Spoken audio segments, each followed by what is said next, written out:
दोस्तों, आपका स्वागत है आगाज नव भारत निर्माण नामक यूट्यूब चैनल पर। मित्रों, आज हम पढ़ने जा रहे हैं आरआरबी रेलवे रिक्वायरमेंट बोर्ड यानी कि रेलवे की विगत परीक्षाओं एनटीपीसी, स्टेशन मास्टर और ticket collector, group D, railway Jayan, railway loco pilot and technician आदि एग्जामों में आए हुए प्रश्नों को। मित्रों, तो दोस्तों, इसमें हम रेलवे की विगत 26 वर्षीय की जो एग्ज़ाम है 26 वर्षों की, उनमें आए हुए क्वेश्चनों को हम आपके साथ डिस्कस करेंगे। जैसा कि पहले परीक्षा संवादों में दोस्तों आए हुए, तो इसमें दोस्तों हम 18 वर्षीय ट्रेंड में जो क्वेश्चनों का जो इस तरीके का पैटर्न है रेलवे में, उनको आपके साथ डिस्कस करेंगे दोस्तों। जैसा कि आप यहाँ पर देख सकते हैं कि इसमें जो हम आपके साथ घटना चक्र की इस बुक को डिस्कस कर रहे हैं, इसमें 18 वर्षीय trend, NTPC and group D आदि के हल प्रश्न पत्र हैं दोस्तों। इसमें सामान्य विज्ञान, भौतिक विज्ञान व रसायन विज्ञान तथा जीव विज्ञान से संबंधित प्रश्नोत्तरों को आपके साथ डिस्कस करेंगे। तो मित्रों, आज जो हम टॉपिक पढ़ने जा रहे हैं उसका नाम है द्रव के गुण और आर्किमिडीज के सिद्धांत। मित्रों, आज जिस टॉपिक को हम आपके साथ डिस्कस करने जा रहे हैं उसके नाम है द्रव के गुण और आर्किमिडीज के सिद्धांत। तो चलिए दोस्तों, आगे बढ़ते हैं। अधिक ऊंचाई की उड़ान पर विमान के अंदर का दाब क्या होता है दोस्तों? तो जो अधिक ऊंचाई पर विमान की उड़ान पर जो विमान के अंदर का दाब होता है वह बाहर के दाब के जितना ही होता है, जिसे वायु पंपों के द्वारा कायम या बरकरार रखा जाता है, यानी कि मेंटेन रखा जाता है दोस्तों। जहाज़ों की गति में वृद्धि किस सिद्धांत पर आधारित होती है? तो जहाज़ों की गति में वृद्धि आर्किमिडीज के सिद्धांत पर आधारित होती है। ब्लॉटिंग पेपर द्वारा स्याही सोखने का कारण है कैपिलरी प्रक्रिया। द्रव की बूंदों की आकृति गोलाकार होने का कारण क्या है? तो द्रव की बूंदों की आकृति का गोलाकार होने का कारण है पृष्ठीय तनाव, यानी कि सरफेस टेंशन। द्रवों में पृष्ठ तनाव का कारण होता है अणुओं के मध्य में संसंजक बल का कार्य करना, यानी कि कोहेसिव फोर्स। दोस्तों, हम इसकी एक्सप्लेनेशन आपके साथ करते हैं क्योंकि ये रेलवे की एग्जाम में 2 बार आ चुका है, जैसा कि आप देख सकते हैं दोस्तों। तो द्रवों में पृष्ठ तनाव का कारण अणुओं के मध्य संसंजक बल यानी कोहेसिव फोर्स होता है। संसंजक बल वह आकर्षण बल है जो एक ही प्रकार के अणुओं के बीच कार्य करता है। जैसे कि दोस्तों, जल ही जल के अणुओं के बीच या दूध ही दूध के अणुओं के बीच। तो दोस्तों, संसंजक बल कहाँ नहीं लगेगा? जैसे कि पारे का थर्मामीटर में होना दोस्तों, तो वहाँ पर ये संसंजक बल नहीं लगता क्योंकि ये आपस में नहीं चिपकता। पारा उसकी दीवारों के, कांच की जो नली ट्यूब होती है दोस्तों, उसकी दीवारों पे पारा नहीं चिपकता है। किसके कारण? क्योंकि वहाँ पर संसंजक बल कार्य नहीं करता है। पृष्ठ तनाव द्रव की वह प्रकृति है जिससे द्रव अपना क्षेत्रफल न्यूनतम करने का प्रयास करता है। आई रिपीट मित्रों, पृष्ठ तनाव द्रव की वह प्रकृति है जिससे द्रव अपना क्षेत्रफल न्यूनतम करने का प्रयास करता है।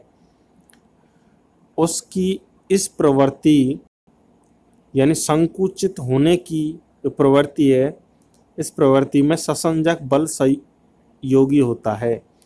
जो द्रव की बूंदें होती हैं वो अपने आप को न्यूनतम क्षेत्रफल ग्रहण करने के प्रयास करती हैं, तो इसे ही संसंजक बल कहते हैं। साबुन को जल में घोलने पर जल के पृष्ठ तनाव पर क्या प्रभाव पड़ता है? बढ़ जाता है या घट जाता है? तो मित्रों, इसका सही आंसर होगा घट जाता है, क्योंकि साबुन को जल में घोलने पर जल का पृष्ठ तनाव घट जाता है, जिसके कारण जल में झाग उत्पन्न हो जाते हैं। निम्नलिखित में से किसके लिए केशिकत्व एकमात्र कारण नहीं है? तो यह है सूती कपड़ों पर पानी की बूंदों का फैलने के लिए केशिकत्व एकमात्र कारण नहीं है, यानी कि सरफेस टेंशन के कारण भी ऐसा होता है।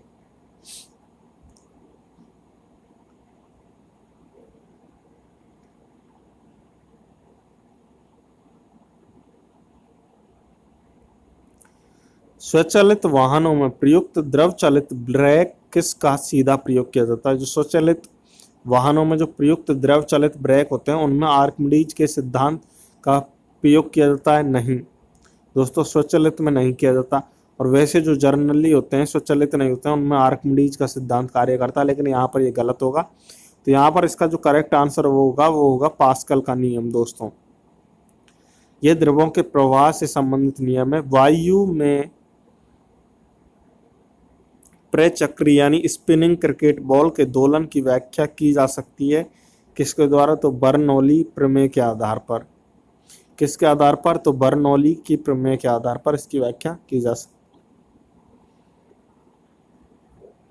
है। एक साफ शीशे के प्लेट पर पानी की बूंदें गिरने से वह फैल जाता है, जबकि पारे की एक बूंद गोलाकार बनी रहती है। इसका कारण क्या है? तो दोस्तों इसका कारण, जैसा कि मैंने आपको संसंजन बल यानी कोहेसिव फोर्स और आसंजन बल एडेशन फोर्स के बारे में बताया था, तो इसका सही आंसर होगा ऑप्शन सी दोस्तों। पारे का संसंजन बल उसका शीशे के साथ आसंजन बल से अधिक होता है, इसलिए एक साफ शीशे के प्लेट पर पानी की बूंद गिराने पर वह तो फैल जाती है, जबकि पारे की एक बूंद गोलाकार बनी रहती है, क्योंकि यहाँ पर जो पारे का संसंजन बल है वो आसंजन बल से अधिक होता है, इसलिए पारा शीशे को नहीं भिगोता है, क्योंकि यहाँ पर संसंजन बल अधिक होता है। क्वेश्चन नंबर 9 दोस्तों, जब कोई लड़का रेलवे स्टेशन पर जिस ओर से गाड़ी आ रही है उसी के विरोध दिशा में खड़ा है और गाड़ी की गति बहुत ही तेज है, तो लड़के के साथ क्या हो सकता है दोस्तों? गाड़ी की ओर खींच सकता है दोस्तों, गाड़ी हवा के दाब से उसे अपनी ओर खींच सकती है। चलिए मित्रों आगे बढ़ते हैं।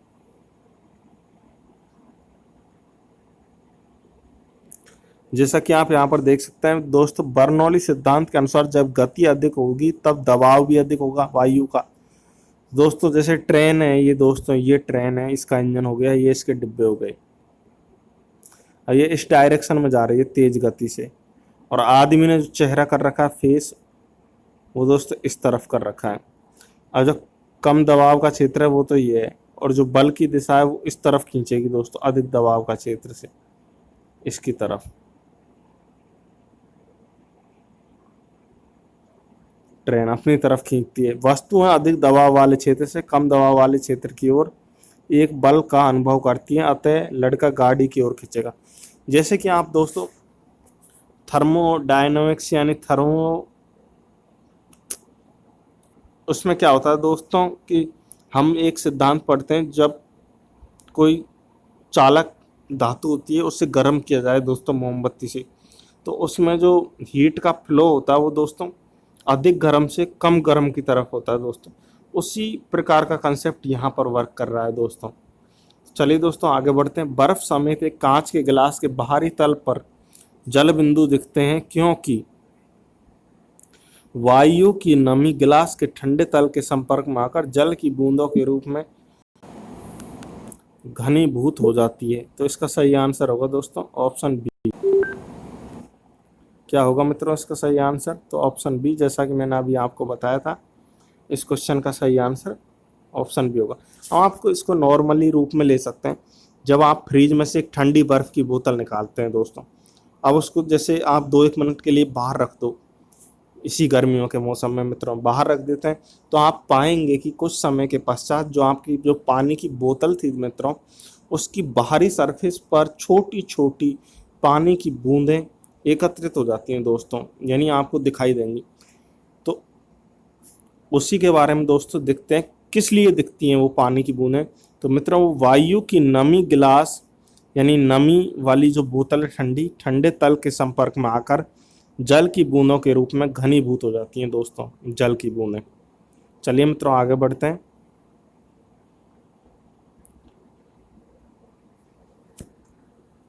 जैसा कि आप इस न्यूमेरिकल को देख रहे हैं दोस्तों, यहाँ पर एक पात्र में द्रव की किसी मात्रा की आभासी गहराई 15 सेमी है। यदि इसकी वास्तविक गहराई 20 सेमी हो तब द्रव का अपवर्तनांक कितना होगा दोस्तों? अपवर्तनांक ये DMRC Delhi metro rail corporation 2002 exam में आया हुआ है दोस्तों। तो अपवर्तनांक निकालने का जो फॉर्मूला होता है मित्रों, इसको आप अपनी कॉपी में नोट डाउन कर लें। तो यह होता है दोस्तों, अपवर्तनांक बराबर होता है वास्तविक गहराई बटे आभासी गहराई। तो दोस्तों वास्तविक गहराई यानी कितनी थी दोस्तों, वास्तविक गहराई 20 सेमी दे रखा, जैसा क्वेश्चन में जैसा कि आपको दे रखा है 20 सेमी वास्तविक गहराई है और 15 सेमी आभासी गहराई है मित्रों। तो आप इसको क्वेश्चन में पुट कर सकते हैं 20/15, तो आप यहाँ पर डिवाइड करेंगे तो 1.33 दोस्तों, डी ऑप्शन राइट हो जाएगा। चलिए दोस्तों आगे बढ़ते हैं। क्वेश्चन नंबर दोस्तों 14, निम्नलिखित में से असत्य कथन कौन सा है। लोहा पानी में डूब जाता है, बिल्कुल डूब जाता है दोस्तों। लकड़ी पानी में तैरती है, बिल्कुल तैरती है दोस्तों, ये दोनों सही हैं। इन वैसे गलत हैं, ये असत्य पूछ रहा तो ये तो सत्य कथन है दोस्तों। पारा पानी पर तैरता दोस्तों, ये असत्य कथन है, ये जरूरी नहीं है मित्रों पारा पानी पर तैरे, नहीं तैरता है मित्रों, क्योंकि पारे का घनत्व द्रवों में सर्वाधिक होता है, जिससे उसके द्वारा हटाए गए जल का द्रव्यमान उसके स्वयं के द्रव्यमान से बहुत कम होता है। इससे उस पर नीचे की ओर लगने वाला बल उत्क्षेप से बहुत अधिक यानी W1 ग्रेटर देन होता है WT से, इसलिए पारा डूब जाता है दोस्तों। यानी पारे का घनत्व अधिक होता है, यदि पारे का घनत्व जल से कम होता तो पारा तैरता मित्रों। अब क्वेश्चन नंबर 11 को हम पढ़ने जा रहे हैं, जैसा कि आप यहाँ पर देख सकते हैं। क्वेश्चन नंबर 11 क्या कह रहा है, तो क्वेश्चन नंबर 11 कहता है किसी कागज की शीट पर स्याही के निशान है मित्रों। आयताकार 12 सेमी मोटी कांच की एक टुकड़े को रखा जाता है इसके ऊपर, तो सतह में स्याही कितनी ऊपर उभरी हुई दिखाई देगी। तो इस न्यूमेरिकल का जो एक्सप्लेनेशन है आप यहाँ से देख सकते हैं, जैसा कि इसमें दे रखा है मित्रों, आप आगे बढ़ सकते हैं। 5 किग्रा वजन का एक लकड़ी का टुकड़ा है दोस्तों, एक इसको जल के भीतर इसका आयतन है 60% डुबोकर तैरता है, तो लकड़ी का विशिष्ट गुरुत्व क्या होगा। अब दोस्तों इसमें क्या लगेगा, प्ले वन का सिद्धांत लगेगा। मान लीजिए लकड़ी के टुकड़े का आयतन V है, तो V गुना D गुना G दोस्तों। तो यहाँ पर V तो हमने क्या माना है, आयतन माना है दोस्तों। 60% को हम क्या लिख सकते हैं, 0.6 लिख सकते हैं दोस्तों। इसका फ्रैक्शन अगर हटा दिया जाए 60/100 से तो, और डेप्थ 1 मान ली दोस्तों, और G इस प्रकार से D निकलवा रहा है दोस्तों, तो D की वैल्यू 0.6 आ जाएगी मित्रों यहाँ से। चलिए दोस्तों आगे बढ़ते हैं। क्वेश्चन नंबर 15, सिरे तक पानी से भरे गिलास के अंदर एक बर्फ का टुकड़ा तैर रहा है। जब बर्फ पिघलती है तो जल के स्तर पर क्या प्रभाव पड़ेगा। जल का स्तर गिर जाएगा, जल का स्तर छलकने लगेगा, जल का स्तर वही बना रहेगा, या इनमें से कोई नहीं दोस्तों, जल का स्तर वही बना रहेगा। इसका करेक्ट आंसर है। देखिए दोस्तों कितनी बार एग्जाम में आया हुआ है, काफ़ी इंपॉर्टेंट प्रश्न है दोस्तों ये एग्जाम की दृष्टि से। अब इसकी एक्सप्लेनेशन हम आपके साथ करते हैं, जिससे कि आप इसकी इम्पोर्टेंस को समझ सकें। पानी से भरे गिलास के अंदर तैरते हुए बर्फ के टुकड़े के पिघल जाने पर जल का स्तर वही बना रहता है। क्यों? क्योंकि बर्फ के टुकड़े द्वारा प्रतिस्थापित जल का आयतन बर्फ के द्रव रूप के आयतन के बराबर ही होता है। जब बर्फ पानी में तैरती है तो उसके आयतन का 1/10 भाग पानी के ऊपर रहता है दोस्तों। चलिए मित्रों आगे बढ़ते हैं। एक पिंड किसी द्रव में तैर रहा है। पिंड और द्रव का घनत्व बराबर है। अगर पिंड को नीचे की ओर दबाकर छोड़ दिया जाए तो वह क्या करेगा, दोलन करने लगेगा, वह डूबकर तली यानी जो उसकी तलहटी है उसमें चला जाएगा, या फिर दोस्तों अपनी पुरानी अवस्था में एकदम आ जाएगा, या जहां उसे छोड़ा जाए वहीं रहेगा। तो मित्रों जहां उसे छोड़ा जाए वहीं रहेगा। जो हम किसी पिंड पर द्रव में तैर रहा है वो, और उस पर फोर्स लगाए नीचे की तरफ दोस्तों, वो कुछ समय के लिए तो नीचे दब जाता, उसके बाद पुनः ऊपर आ जाता दोस्तों। यदि वस्तु का घनत्व द्रव के घनत्व से कम है तो वह उस द्रव में तैरती है मित्रों। ये इंपॉर्टेंट लाइन है। यदि वस्तु का घनत्व द्रव के घनत्व से कम है तो उस वस्तु या वह वस्तु द्रव पर तैरती है। चलिए दोस्तों आगे बढ़ते हैं। किस तापमान पर जल का घनत्व अधिकतम होता है? तो मित्रों, किस तापमान पर जल का घनत्व अधिकतम होता है? तो ये दोस्तों आप देख सकते हैं 2002, 2002, 2010, 2005, 2005 कितनी बार दोस्तों ये एग्जाम में आया हुआ। तो दोस्तों ये इंपॉर्टेंट क्वेश्चन है दोस्तों। किस तापमान पर जल का घनत्व अधिकतम होता है? 4 डिग्री सेंटीग्रेड। अब मित्रों, मैं इससे संबंधित आपको कई सारे पॉइंट यहाँ पर आपके साथ साझा करना चाहूँगा। जल का घनत्व 4 डिग्री सेंटीग्रेड पर तो सर्वाधिक होता है। अब मैं आपसे पूछना चाहूँगा, जल का आयतन है वे निम्नतम किस तापमान पर होता है दोस्तों? इसका जवाब आप कमेंट बॉक्स में देंगे। और जो जल का घनत्व है वो निम्नतम किस तापमान पर होता है और जल का आयतन सर्वाधिक किस तापमान पर होता है दोस्तों? इसका भी जवाब आप कमेंट बॉक्स में देंगे। मैं ऐसा आपसे आशा कर सकता हूँ या उम्मीद कर सकता हूँ इसी आपसे। चलिए दोस्तों आगे बढ़ते हैं।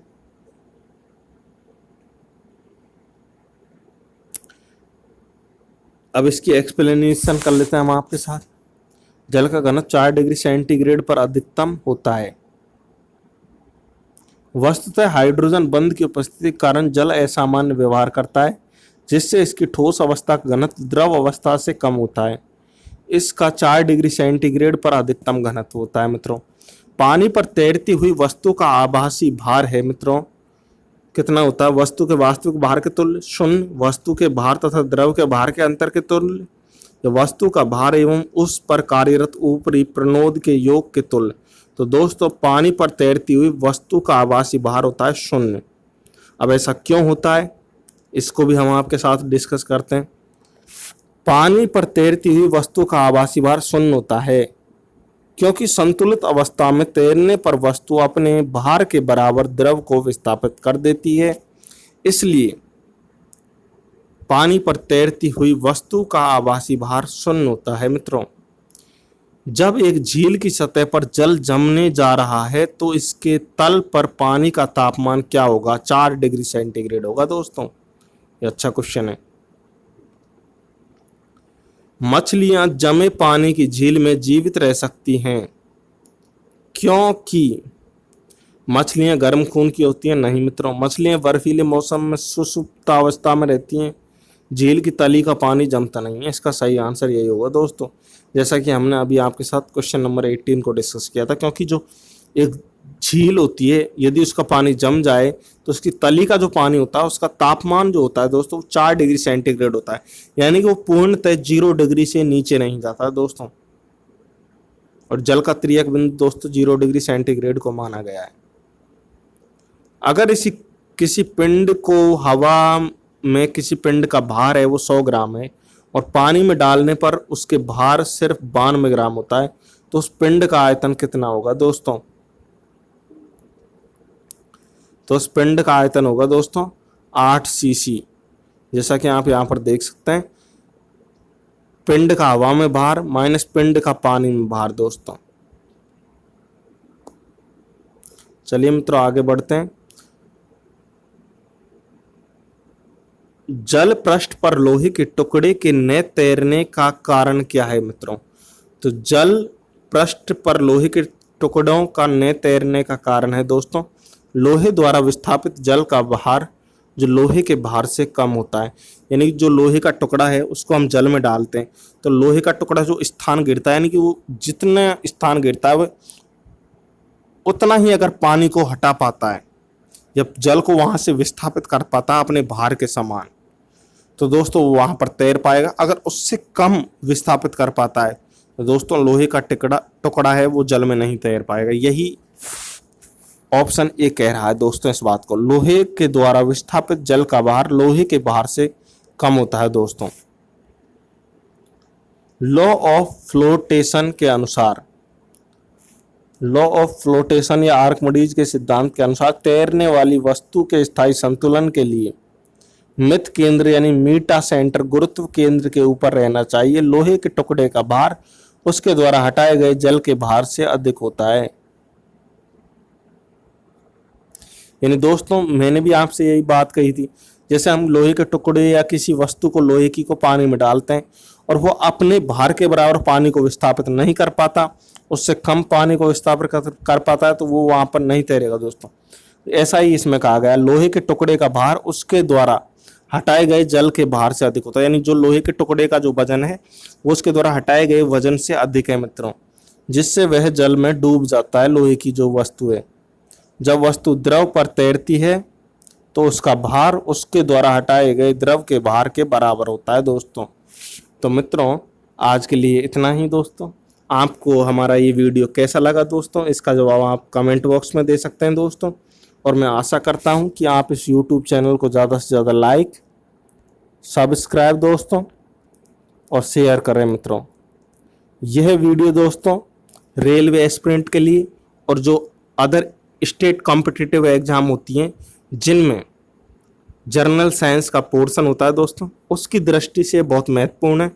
आप इसको केवल रेलवे के पर्पज से ही नहीं माने दोस्तों, आजकल जर्नल साइंस का अपनी डेली लाइफ में बहुत महत्वपूर्ण योगदान है दोस्तों। रेलवे के पर्पज से तो ये वीडियो बहुत ही इम्पोर्टेंट है दोस्तों। तो दोस्तों आप इस वीडियो को अपने सगे संबंधियों, मित्रों या आपकी फैमिली में कोई भी मित्र रेलवे की तैयारी कर रहा हो या स्टेट कॉम्पिटिटिव एग्जाम जैसे कि पटवारी वगैरह दोस्तों, राजस्थान पुलिस आदि, एलडीसी वगैरह की प्रिपरेशन कर रहे हो जिनमें कि साइंस का कुछ पोर्शन आता है दोस्तों, तो आप उनको ये वीडियो शेयर कर सकते हैं दोस्तों और आप उनको बता सकते हैं दोस्तों अपने इस यूट्यूब चैनल के बारे में दोस्तों। तो नमस्कार मित्रों, हम आपसे कल जल्द मुलाकात करेंगे दोस्तों किसी टॉपिक को लेकर के।